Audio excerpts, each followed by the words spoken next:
This is Unit 13, Section C, and we're going to look at Pennsylvania law regarding accomplice liability. Some of it is from the Model Penal Code and some of it is not. You know by now that Pennsylvania does go its own way on a number of matters. The Pennsylvania Constitution was adopted 12 years before the United States Constitution, and it is viewed by the Pennsylvania Supreme Court as having given birth to the U.S. Constitution.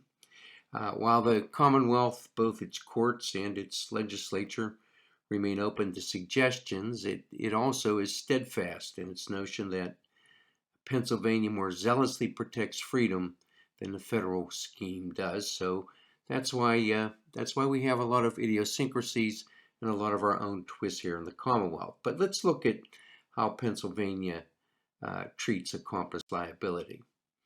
Most judicial decisions involving issues of complicity arise in connection with what quantum of activity or degree of intention suffices to establish culpability for the principal offense. If complicity is proven, the principal and the accomplice share equal responsibility for the criminal act, and a defendant may be convicted as an accessory, even though he was charged as a principal. Now, from a prosecutor's point of view, since the punishment, the degree of guilt and culpability is the same whether you're the principal or the accessory, the prosecutor can pretty much figure, well, a conviction is a conviction. However, from a defense point of view, in terms of arguing its sentencing, it is sometimes at least a slight advantage to be able to argue that your guy was not the driving force, your guy was the accomplice, and his help was really insignificant in comparison. Again, covering familiar ground here, and there's some repetition here, but some things are worth repeating. For accomplice liability, there's the familiar two intents requirement. The Commonwealth must prove that the defendant both intended to act to promote or facilitate the commission of an offense, and they did in fact act to promote or facilitate the defense or the offense. The Pennsylvania Supreme Court has noted that the quantum of activity even takes a back seat to intent, so it doesn't take much activity if the intent actually results in a crime. The guilt or innocence, the court has said, of one who aids and abets is not determined by the quantum of such person's advice or encouragement. If the aiding and abetting is rendered to induce or encourage another to commit a crime and actually has this effect, no more is required.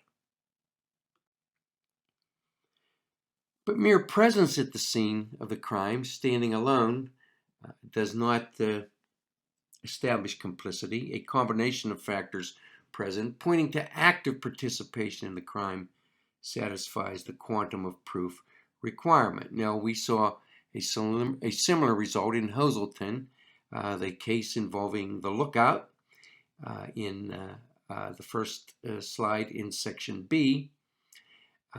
Pennsylvania examples of adequate or inadequate participation include, as in Hoselton, a lookout and driver of a getaway car. Presence in the car alone at the scene is not enough, and also flight from the crime scene is insufficient to establish complicity because people can run for many reasons. Look at actus reus and mens rea under Pennsylvania's treatment.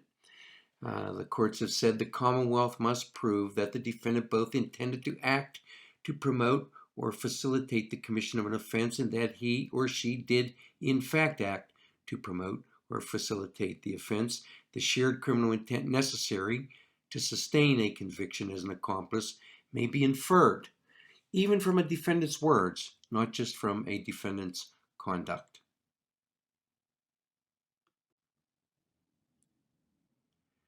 Distinguishing accomplice liability from other forms of liability in Pennsylvania, very simple rule: the difference between accomplice liability and a conspiracy is the absence of an agreement. However, the criminal intent necessary to establish accomplice liability is identical to the criminal intent necessary to establish conspiracy. One agrees to assist in the crime. The other one simply shows an intent to participate in the crime. So with the agreement, it's conspiracy. Without the agreement, it's accomplice liability. But nonetheless, there are these dual intents, and they're identical in terms of their impact. Pennsylvania does have some statutory exceptions to accomplice liability. Section 306F provides a person is not an accomplice if he is the victim of an offense. We've seen that in crimes that involve underage victims who may even willingly be participating in the criminal venture. 2, the offense is so defined that his conduct is an inevitable incident to its commission, and that's just our generic way of talking about Wharton's rule. 3, if he terminates his complicity prior to the commission of the offense and wholly deprives it of its effectiveness in the commission of the offense, or gives timely warning to law enforcement authorities, or otherwise makes proper effort to prevent the commission of the offense. You can't just turn yourself in, you can't just cave, you can't just rat out your pals and hope that's the end of it, because it actually has to thwart the completion of the criminal endeavor. And here are some key takeaways under Pennsylvania law, both case-driven and statutorily driven. An accessory after the fact is not an accomplice. That gets its own crime. Conspiracy liability and accomplice liability differ in one important respect. The former requires an agreement, the latter does not. Otherwise, the requirement of 2 intents is the same.